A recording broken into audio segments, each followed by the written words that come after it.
Welcome back to our channel. ಎಲ್ಲರಿಗೂ ಈ ಒಂದು ವಿಡಿಯೋಗೆ ಸ್ವಾಗತ. ಇವತ್ತಿನ ಒಂದು ವಿಡಿಯೋದಲ್ಲಿ ನಾವು ಕರೆಂಟ್ ಅಫೇರ್ಸ್ಗೆ ಸಂಬಂಧಿಸಿದಂತೆ ಮಾಹಿತಿಯನ್ನು ನೋಡಿಕೊಳ್ಳೋಣ. ಹಾಗಾದರೆ ಬನ್ನಿ ನಮ್ಮ ಮೊದಲನೇ ಪ್ರಶ್ನೆ ನೋಡೋಣ. ನಮ್ಮ ಮೊದಲನೇ ಪ್ರಶ್ನೆ, ಅಮೆರಿಕದ ನ್ಯಾಷನಲ್ ಇನ್ಸ್ಟಿಟ್ಯೂಟ್ ಆಫ್ ಹೆಲ್ತ್ನ ನಿರ್ದೇಶಕರನ್ನಾಗಿ ನೇಮಕಗೊಂಡವರು ಯಾರು? ಈ ಅಮೆರಿಕ ದೇಶದಲ್ಲಿ ನ್ಯಾಷನಲ್ ಇನ್ಸ್ಟಿಟ್ಯೂಟ್ ಆಫ್ ಹೆಲ್ತ್ನ ನಿರ್ದೇಶಕರಾಗಿ ಇತ್ತೀಚೆಗೆ ನೇಮಕ ಮಾಡಲಾಗಿದೆ. ಯಾರು ಎಂಬುದು ಪ್ರಶ್ನೆ ಆಗಿದೆ ನೋಡಿ. ಇದಕ್ಕೆ ಸರಿಯಾದ ಉತ್ತರ ಆಪ್ಷನ್ಸ್ ಸಿ, ಜಯಭಟ್ಟಾಚಾರ್ಯ. ನಮ್ಮ ಅಮೆರಿಕ ದೇಶದ ವ್ಯಕ್ತಿಗೆ, ಈ ಜಯಭಟ್ಟಾಚಾರ್ಯ ಅವರಿಗೆ ನ್ಯಾಷನಲ್ ಇನ್ಸ್ಟಿಟ್ಯೂಟ್ ಆಫ್ ಹೆಲ್ತ್ನ ನಿರ್ದೇಶಕರನ್ನಾಗಿ ನೇಮಕ ಮಾಡಲಾಗಿದೆ ನೋಡಿ. ಯಾರಿಗೆ? ಜಯಭಟ್ಟಾಚಾರ್ಯ ಅವರಿಗೆ. ಇದರ ಬಗ್ಗೆ ಮಾಹಿತಿಯನ್ನು ಪಡೆದುಕೊಳ್ಳೋಣ. ಅಮೆರಿಕದ ಉನ್ನತ ಆರೋಗ್ಯ ಸಂಶೋಧನೆ ಮತ್ತು ಧನಸಹಾಯ ಸಂಸ್ಥೆಯಾಗಿರುವ national institute of health NIH national institute of health ನಿರ್ದೇಶಕರಾಗಿ ಭಾರತದ ಮೂಲದ ಅಮೆರಿಕ ವಿಜ್ಞಾನಿ ಜಯಭಟ್ಟಾಚಾರ್ಯ ಅವರನ್ನು ಅಧ್ಯಕ್ಷರಾಗಿರುವ ಡೊನಾಲ್ಡ್ ಟ್ರಂಪ್ ರವರು ಅವರ ಸರ್ಕಾರದಿಂದ ಇತ್ತೀಚೆಗೆ ನೇಮಕ ಮಾಡಲಾಗಿದೆ ನೋಡಿ.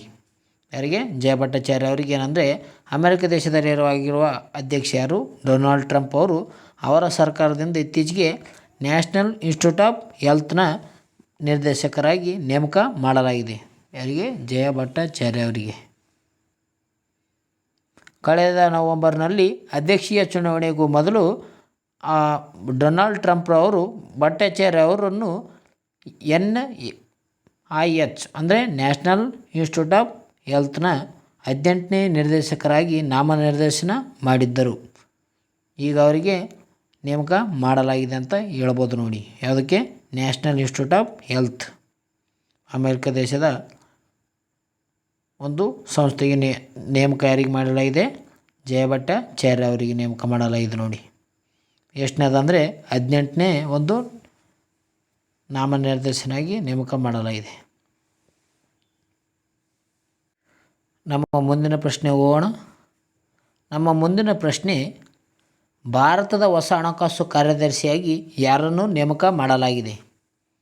ಭಾರತ ದೇಶದಲ್ಲಿ ಹೊಸ ಹಣಕಾಸು ಕಾರ್ಯದರ್ಶಿಯಾಗಿ ಯಾರನ್ನು ನೇಮಕ ಮಾಡಲಾಗಿದೆ ಎಂಬುದು ಪ್ರಶ್ನೆಯಾಗಿದೆ ನೋಡಿ. ಇದಕ್ಕೆ ಸರಿಯಾದ ಉತ್ತರ ಆಪ್ಷನ್ಸ್ ಬಿ, ಅಜಯ್ ಸೇಠ್. ಅಜಯ್ ಸೇಠ್ ಅವರನ್ನು ಭಾರತದ ಹೊಸ ಹಣಕಾಸು ಕಾರ್ಯದರ್ಶಿಯಾಗಿ ನೇಮಕ ಮಾಡಲಾಗಿದೆ ನೋಡಿ. ಇವರ ಬಗ್ಗೆ ಮಾಹಿತಿ ನೋಡೋದಾದರೆ, ಕೇಂದ್ರ ಸರ್ಕಾರವು ಹಿರಿಯ IAS ಅಧಿಕಾರಿಯಾಗಿರುವ ಅಜಯ್ ಸೇಠ್ ಅವರನ್ನು ಭಾರತದ ಹೊಸ ಹಣಕಾಸು ಕಾರ್ಯದರ್ಶಿಯಾಗಿ ನೇಮಕ ಮಾಡಿದೆ.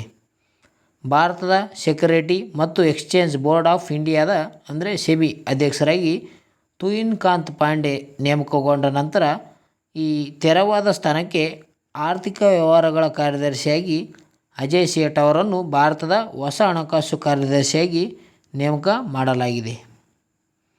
ಅಂದರೆ SEBI security exchange board of ಇಂಡಿಯಾದ ಅಧ್ಯಕ್ಷರಾಗಿ ಇತ್ತೀಚೆಗೆ ಯಾರಿಗೆ ನೇಮಕ ಮಾಡಲಾಗಿದೆ ಅಂದರೆ ತುಹಿನ್ ಕಾಂತ್ ಪಾಂಡೆ ಅವರನ್ನು ನೇಮಕ ಮಾಡಲಾಯಿತು. ಈ ನೇಮಕಗೊಂಡ ನಂತರ ಈ ತೆರವಾದ ಸ್ಥಾನಕ್ಕೆ ಏನಂದರೆ ಈ ಅಜಯ್ ಸೇಠ್ ಅವರನ್ನು ನೇಮಕ ಮಾಡಲಾಗಿದೆ. ಈ ಭಾರತದ ಹೊಸ ಹಣಕಾಸು ಕಾರ್ಯದರ್ಶಿಯಾಗಿ ಅಜಯ್ ಸೇಠ್ ಅವರನ್ನು ನೇಮಕ ಮಾಡಲಾಗಿದೆ ನೋಡಿ. ಇದು ಭಾಳ ಇಂಪಾರ್ಟೆಂಟ್ ಆದ ಒಂದು ಮಾಹಿತಿಯಾಗಿದೆ ಅಂತ ಹೇಳ್ಬೋದು. ಮುಂದಿನ ಪ್ರಶ್ನೆ ಹೋಗೋಣ. ಪ್ರಧಾನಮಂತ್ರಿಯ ಆರ್ಥಿಕ ಸಲಹಾ ಮಂಡಳಿಯ ಸಲಹೆಗಾರನಾಗಿ ಯಾರನ್ನು ನೇಮಕ ಮಾಡಲಾಗಿದೆ? ಈ ಪ್ರಧಾನಮಂತ್ರಿಗೆ ಒಂದು ಆರ್ಥಿಕ ಸಲಹಾ ಮಂಡಳಿಯಿಂದ ಒಬ್ಬ ಸಲಹೆಗಾರರನ್ನು ನೇಮಕ ಮಾಡಲಾಯಿತು. ಅವರು ಯಾರು ಅಂತ ಪ್ರಶ್ನೆ ಕೇಳಲಾಗಿದೆ. ಇದಕ್ಕೆ ಸರಿಯಾದ ಉತ್ತರ ಆಪ್ಷನ್ ಸಿ, ವಿಜಯ್ ಕುಮಾರ್ ಮಿಶ್ರಾ ಅವರನ್ನು ಪ್ರಧಾನಮಂತ್ರಿಯ ಆರ್ಥಿಕ ಸಲಹಾ ಮಂಡಳಿಯ ಸಲಹೆಗಾರನಾಗಿ ನೇಮಕ ಮಾಡಲಾಗಿದೆ ನೋಡಿ. ನ್ಯೂಸಲ್ಲಿ ಕಾಣಿಸಿಕೊಂಡಿದೆ. PM ಆರ್ಥಿಕ ಸಲಹಾ ಮಂಡಳಿಗೆ ಮಿಶ್ರಾ ನೇಮಕ ಎಂಬುದು ನ್ಯೂಸಲ್ಲಿ ಕಾಣಿಸಿಕೊಂಡಿತ್ತು ನೋಡಿ. ಜಾರಿ ನಿರ್ದೇಶನಾಲಯದ ಮಾಜಿ ಮುಖ್ಯಸ್ಥರಾಗಿರುವ ಸಂಜಯ್ ಕುಮಾರ್ ಮಿಶ್ರಾ, ಅಲ್ಲಿ ಒಂದು ವಿಜಯ್ ಕುಮಾರ್ ಮಿಶ್ರಾ ಅಂತ ಆಗಿದೆ, ಸಂಜಯ್ ಕುಮಾರ್ ಮಿಶ್ರಾ ಇದೆ ನೋಡಿ. ಸಂಜಯ್ ಕುಮಾರ್ ಮಿಶ್ರಾ ಅವರನ್ನು ಪ್ರಧಾನಮಂತ್ರಿಗಳ ಆರ್ಥಿಕ ಸಲಹಾ ಮಂಡಳಿಯ ಸಲಹೆಗಾರನಾಗಿ ನೇಮಕ ಮಾಡಲಾಗಿದೆ. ಯಾರಿಗೆ? ಸಂಜಯ್ ಕುಮಾರ್ ಮಿಶ್ರಾ ಅವರನ್ನು ಈ ಆರ್ಥಿಕ ಸಲಹಾ ಮಂಡಳಿಗೆ ಸಲಹೆಗಾರನಾಗಿ ನೇಮಕ ಮಾಡಲಾಗಿದೆ ನೋಡಿ ಪ್ರಧಾನಮಂತ್ರಿ ಅವ್ರದ್ದು. ಇವರು ಏನಿದ್ರಪ್ಪ ಅಂತಂದ್ರೆ ಜಾರಿ ನಿರ್ದೇಶನಾಲಯದ ಮುಖ್ಯಸ್ಥರಾಗಿದ್ದರು. ಯಾರು? ಸಂಜಯ್ ಕುಮಾರ್ ಮಿಶ್ರಾ. ಪ್ರಧಾನಮಂತ್ರಿಗಳ ಆರ್ಥಿಕ ಸಲಹಾ ಮಂಡಳಿ ಸ್ವತಂತ್ರ ಸಂಸ್ಥೆಯಾಗಿದ್ದು ನಿರ್ಣಾಯಕ ಆರ್ಥಿಕ ವಿಷಯಗಳ ಕುರಿತು ಸಲಹೆಗಳನ್ನು ಪ್ರಧಾನಮಂತ್ರಿಗೆ ಒದಗಿಸುವ ಜವಾಬ್ದಾರಿಯನ್ನು ಹೊಂದಿದೆ ಅಂತ ಹೇಳ್ತೀವಿ. ಯಾವುದು? ಪ್ರಧಾನಮಂತ್ರಿಗಳ ಆರ್ಥಿಕ ಸಲಹಾ ಮಂಡಳಿ ಏನಿದೆ ಅಂದರೆ ಇದೊಂದು ಸ್ವತಂತ್ರವಾದ ಒಂದು ಸಂಸ್ಥೆ ಆಗಿದೆ. ಇದರಲ್ಲಿ ಆರ್ಥಿಕ ವಿಷಯಗಳು ಏನು ಮಾಡುತ್ತಂದರೆ ಈ ಒಂದು ಪ್ರಧಾನಮಂತ್ರಿ ಅವರಿಗೆ ಹೇಳುವಾದ ಇದು ಒದಗಿಸುವುದು ಇದರ ಜವಾಬ್ದಾರಿಯಾಗಿರ್ತದೆ ಅಂತ ಹೇಳ್ಬೋದು. ಪ್ರಧಾನಮಂತ್ರಿ ಆರ್ಥಿಕ ಸಲಹಾ ಮಂಡಳಿಯ ಮಾಜಿ ಅಧ್ಯಕ್ಷ ಬಿಬೇಕ್ ದೇಬರಯ್ಯ ಅವರು 2024 ನವೆಂಬರ್ 1ರಂದು ನಿಧನರಾದರು. ಪ್ರಸ್ತುತ ಸುಮನ್ ಬೇರಿ ಅವರು ಆರ್ಥಿಕ ಸಲಹಾ ಮಂಡಳಿ ನೇತೃತ್ವ ವಹಿಸುತ್ತಿದ್ದಾರೆ. ಈಗ ಸಂಜಯ್ ಕುಮಾರ್ ಮಿಶ್ರಾ ಅವರನ್ನು ನೇಮಕ ಮಾಡಲಾಯಿತು ಅಂತ ಹೇಳ್ಬೋದು. ಅಂದರೆ ಮಾಜಿ ಅಧ್ಯಕ್ಷ ಯಾರಿದ್ದರು? ಈ ಆರ್ಥಿಕ ಸಲಹಾ ಮಂಡಳಿಯ ಮಾಜಿ ಅಧ್ಯಕ್ಷ ಬಿಬೇಕ್ ದೇಬರಯ್ಯ ಅವರಿದ್ದರು. ಇತ್ತೀಚೆಗೆ ನವೆಂಬರ್ 1ರಂದು 2024ರಂದು ನಿಧನರಾದರು. ಇವರ ಸ್ಥಾನಕ್ಕೆ ಸುಮನ್ ಬೇರಿ ಅವರು ಒಂದು ಹಂಗಾಮಿಯಾಗಿ ಸಲಹಾ ಮಂಡಳಿಯ ನೇತೃತ್ವವನ್ನು ವಹಿಸಿದಂಥ ವ್ಯಕ್ತಿಯಾಗಿದ್ದಾರೆ. ಮುಂದಿನ ಪ್ರಶ್ನೆ ಹೋಗೋಣ. ನಮ್ಮ ಮುಂದಿನ ಪ್ರಶ್ನೆ, ಡಿಜಿಟಲ್ ತೆರಿಗೆಯನ್ನು ಯಾವಾಗ ಜಾರಿಗೊಳಿಸಲಾಯಿತು ಎಂಬುದು ಮುಂದಿನ ಪ್ರಶ್ನೆಯಾಗಿದೆ ನೋಡಿ. ಡಿಜಿಟಲ್ ತೆರಿಗೆಯನ್ನು ಜಾರಿಗೊಳಿಸಿದ ವರ್ಷ. ಇದಕ್ಕೆ ಸರಿಯಾದ ಉತ್ತರ ಆಪ್ಷನ್ ಸಿ 2016ರಲ್ಲಿ ಈ ಡಿಜಿಟಲ್ ತೆರಿಗೆಯನ್ನು ಜಾರಿಗೊಳಿಸಿದ ವರ್ಷ ಆಗಿದೆ ಅಂತ ಹೇಳ್ಬೋದು. ಯಾವಾಗ? 2016ರಲ್ಲಿ. ನ್ಯೂಸಲ್ಲಿ ಏನು ಕಾಣಿಸ್ಕೊಂಡಿತ್ತಂದರೆ ಗೂಗಲ್ ತೆರಿಗೆ ರದ್ದು ಎಂಬುದು ಕಾಣಿಸಿಕೊಂಡಿತ್ತು.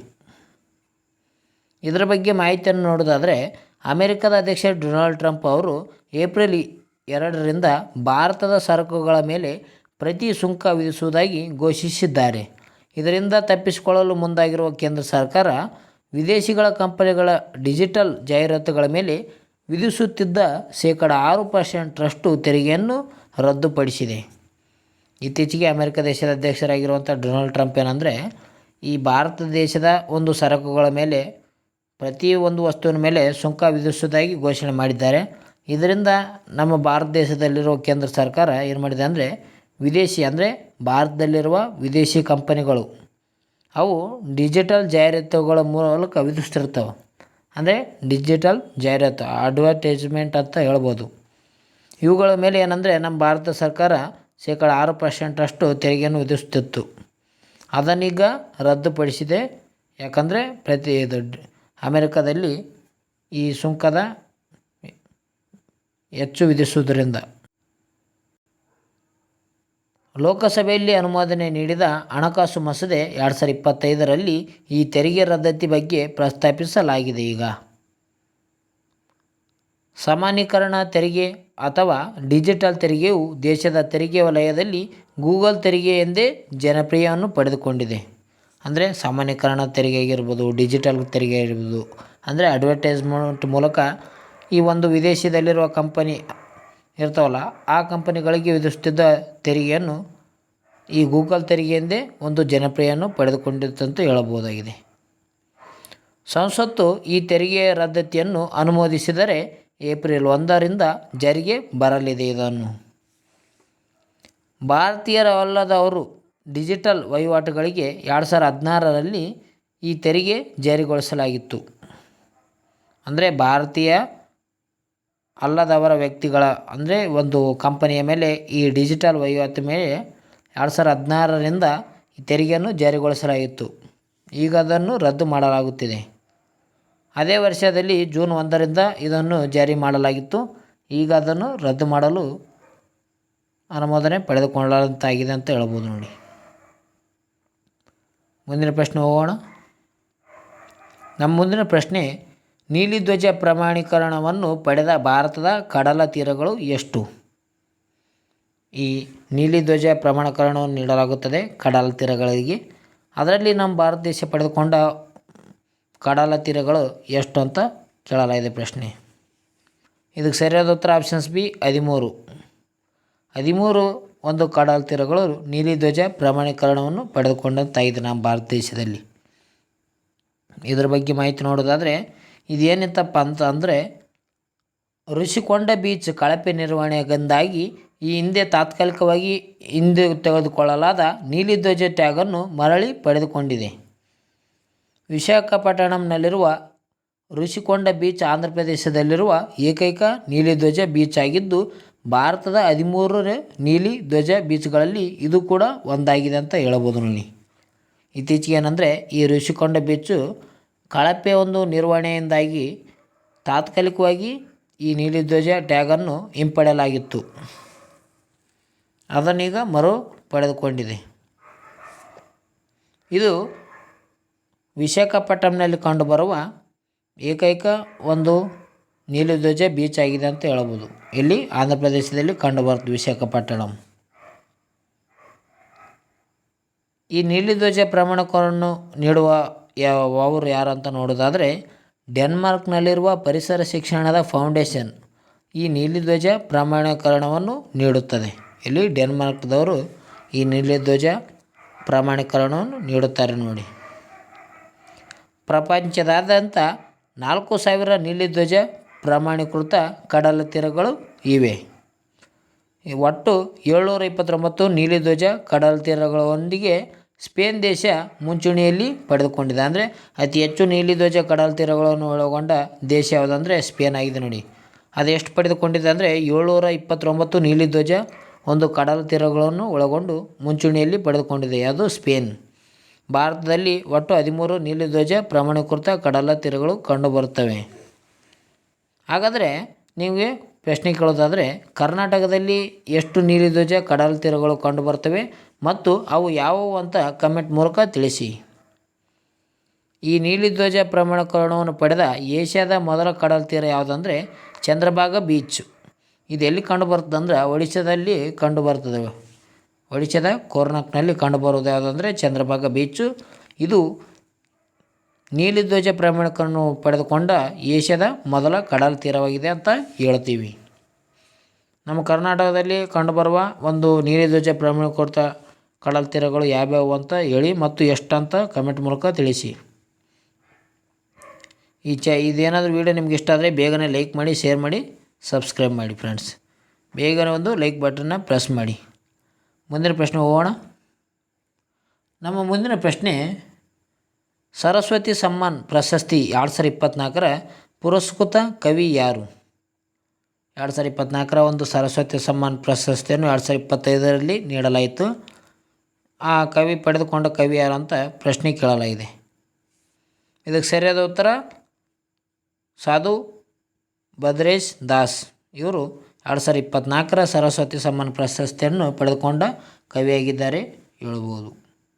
ಅದೇ ರೀತಿಯಾಗಿ 2023ರಲ್ಲಿ ಪಡೆದುಕೊಂಡಿರೋರು ಪ್ರಭಾವರ್ಮ. 2022ರಲ್ಲಿ ಶಿವಶಂಕರ್ ಅವರು ಪಡೆದುಕೊಳ್ಳುತ್ತಾರೆ ಯಾವುದು ಸರಸ್ವತಿ ಸಮ್ಮಾನ್ ಪ್ರಶಸ್ತಿಯನ್ನು. 2024ರ ಸರಸ್ವತಿ ಸಮ್ಮಾನ್ ಪ್ರಶಸ್ತಿಯನ್ನು ಸಂಸ್ಕೃತ ವಿದ್ವಾಂಸರಾಗಿರುವ ಮಹಾಮಹೋಪಾಧ್ಯಾಯ ಸಾಧು ಭದ್ರೇಶ್ ದಾಸ್ ಅವರಿಗೆ ನೀಡಲಾಗಿದೆ. ಯಾರಿಗೆ? ಮಹಾಮಹೋಪಾಧ್ಯಾಯವಾಗಿರುವಂಥ ಸಾಧು ಭದ್ರೇಶ್ ದಾಸ್ ಅವರಿಗೆ 2024ರ ಒಂದು ಸರಸ್ವತಿ ಸಮ್ಮಾನ್ ಪ್ರಶಸ್ತಿಯನ್ನು ನೀಡಲಾಗಿದೆ ನೋಡಿ. ಭದ್ರೇಶ್ ದಾಸ್ ಅವರ ಸ್ವಾಮಿನಾರಾಯಣ ಸಿದ್ಧಾಂತ ಸುಧಾಗಾಗಿ ಈ ಪ್ರಶಸ್ತಿ ನೀಡಲಾಗಿದೆ. ಯಾವುದು ಕೃತಿ? ಸ್ವಾಮಿನಾರಾಯಣ ಸಿದ್ಧಾಂತದ ಸುಧಾಗಾಗಿ ಈ ಪ್ರಶಸ್ತಿಯನ್ನು ನೀಡಲಾಗಿದೆ ಅಂತ ಹೇಳ್ಬೋದು. ಸ್ವಾಮಿನಾರಾಯಣ ಸಿದ್ಧಾಂತ ಸುಧಾ ಎಂಬುದು ಈ ಭದ್ರೇಶ್ರವರ ಕೃತಿಯಾಗಿತ್ತು. ಈ ಸರಸ್ವತಿ ಸಮ್ಮಾನ್ ಪ್ರಶಸ್ತಿ ಬಗ್ಗೆ ಮಾಹಿತಿ ನೋಡೋಣ. ಸರಸ್ವತಿ ಸಮ್ಮಾನ್ ಪ್ರಶಸ್ತಿ ಇದು ಆರಂಭವಾದದ್ದು 1991ರಲ್ಲಿ ಇದು ಆರಂಭವಾಗಿದೆ. ಇದರ ಸ್ಥಾಪಕರು ಕೆ ಬಿರ್ಲಾ ಫೌಂಡೇಶನ್. ಇದು ಪ್ರಶಸ್ತಿ ಪಡೆದುಕೊಳ್ಳಲು ಏನೇನು ಅರ್ಹತೆ ಇದೆ ಅಂದರೆ, ಸಂವಿಧಾನದ 22 ಭಾಷೆಗಳ ಉತ್ತಮ ಸಾಹಿತ್ಯ ರಚನೆಯ ಕೃತಿಗಳಿಗೆ ಈ ಪ್ರಶಸ್ತಿಯನ್ನು ನೀಡಲಾಗುತ್ತದೆ. ಮೊದಲ ಬಾರಿಗೆ ಪ್ರಶಸ್ತಿಯನ್ನು ಪಡೆದುಕೊಂಡವರು ಯಾರು? ಸರಸ್ವತಿ ಸಮ್ಮಾನ್ ಪ್ರಶಸ್ತಿಯನ್ನು ಪಡೆದುಕೊಂಡ ಮೊದಲ ವ್ಯಕ್ತಿ ಯಾರು ಅಂದರೆ ಹರಿವಂಶ್ ರಾಯ್ ಬಚ್ಚನ್. ಇವರು ಮೊದಲ ಸರಸ್ವತಿ ಸಮ್ಮಾನ್ ಪ್ರಶಸ್ತಿಯನ್ನು ಪಡೆದುಕೊಂಡಂಥ ವ್ಯಕ್ತಿಯಾಗಿದ್ದಾರೆ. ಅದೇ ರೀತಿಯಾಗಿ ಈ ಪ್ರಶಸ್ತಿಯ ಮೊತ್ತ ಎಷ್ಟು ಅಂದರೆ 15 ಲಕ್ಷ ರೂಪಾಯಿ ಇದೆ. 2022ರಲ್ಲಿ ಒಂದು ಈ ಸರಸ್ವತಿ ಸಮ್ಮಾನ ಪ್ರಶಸ್ತಿಯನ್ನು ಪಡೆದುಕೊಂಡವರು ಯಾರು ಅಂದರೆ ತಮಿಳು ಲೇಖಕಿಯಾಗಿರುವ ಶಿವಶಂಕರಿ. ಇವರ ಕೃತಿ ಯಾವುದಾಗಿತ್ತಂದರೆ ಸೂರ್ಯವಂಶ ಇವರ ಕೃತಿ ಆಗಿತ್ತು ನೋಡಿ. ಅದೇ ರೀತಿಯಾಗಿ 2023ರಲ್ಲಿ ಸರಸ್ವತಿ ಸಮ್ಮಾನ್ ಪ್ರಶಸ್ತಿಯನ್ನು ಪಡೆದುಕೊಂಡ ವ್ಯಕ್ತಿ ಪ್ರಭಾ ವರ್ಮ ಆಗಿದ್ದಾರೆ. ಇವರ ಕೃತಿ ಯಾವುದಾಗಿತ್ತಂದರೆ ರೌದ ಸಾತ್ವಿಕಂ ಎಂಬುದು ಪ್ರಭಾ ವರ್ಮ ಅವರ ಕೃತಿಯಾಗಿದೆ. 2023ರ ಸರಸ್ವತಿ ಸಮ್ಮಾನ್ ಪ್ರಶಸ್ತಿಯನ್ನು ಪ್ರಭಾ ವರ್ಮ ಪಡೆದುಕೊಂಡಿದ್ದಾರೆ ನೋಡಿ. ಈ ರೀತಿಯಾಗಿ ನಮ್ಮ ವಿಡಿಯೋನ ನೀಡಲಾಗುತ್ತಿದೆ. ನಿಮಗೇನಾದರೂ ಈ ವಿಡಿಯೋ ಇಷ್ಟ ಆಗಿತ್ತಂದರೆ ಬೇಗನೆ ಒಂದು ಲೈಕ್ ಮಾಡಿ, ಯಾಕಂದರೆ ಉತ್ತಮವಾದ ಒಂದು ವಿಡಿಯೋನ ನೀಡಲಾಗುತ್ತಿದೆ. ಅದೇ ರೀತಿಯಾಗಿ ಒಂದು ಒಳ್ಳೆಯ ಇನ್ಫಾರ್ಮೇಷನ್ ಅಂತ ಹೇಳ್ಬೋದು ನೋಡಿದ್ದು. ಬೇಗನೆ ಒಂದು ಲೈಕ್ ಬಟನ್ನ ಪ್ರೆಸ್ ಮಾಡಿ. ಅದೇ ರೀತಿಯಾಗಿ ಕಮೆಂಟ್ ಮೂಲಕ ವಿಡಿಯೋ ಯಾವ ರೀತಿ ಇದೆ ಅಂತ ಒಂದು ಕಮೆಂಟ್ ಮೂಲಕ ತಿಳಿಸಿ. ಮುಂದಿನ ಪ್ರಶ್ನೆ ನೋಡೋದಾದರೆ, ಅಬೆಲ್ ಪ್ರಶಸ್ತಿ ಯಾವ ಕ್ಷೇತ್ರಕ್ಕೆ ನೀಡಲಾಗುತ್ತದೆ? ಇತ್ತೀಚೆಗೆ 2025ರ ಒಂದು ಅಬೆಲ್ ಪ್ರಶಸ್ತಿಯನ್ನು ನೀಡಲಾಗಿದೆ. ಅದಕ್ಕಾಗಿ ಈ ಪ್ರಶ್ನೆಯನ್ನು ಕೇಳಲಾಗಿದೆ ನೋಡಿ. ಅಬೆಲ್ ಪ್ರಶಸ್ತಿ ಯಾವ ಕ್ಷೇತ್ರಕ್ಕೆ ನೀಡಲಾಗುತ್ತದೆ? ಇದಕ್ಕೆ ಸರಿಯಾದ ಉತ್ತರ ಆಪ್ಷನ್ಸ್ ಡಿ, ಗಣಿತ.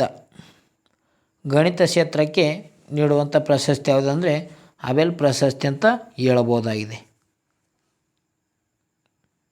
ಇದರ ಬಗ್ಗೆ ಮಾಹಿತಿಯನ್ನು ನೋಡೋಣ. ಅಂದರೆ ಅಬೆಲ್ ಪ್ರಶಸ್ತಿ ಪಡೆದುಕೊಂಡವರು ಯಾರು ಎಂಬುದು ಮಾಹಿತಿಯನ್ನು ನೋಡೋಣ.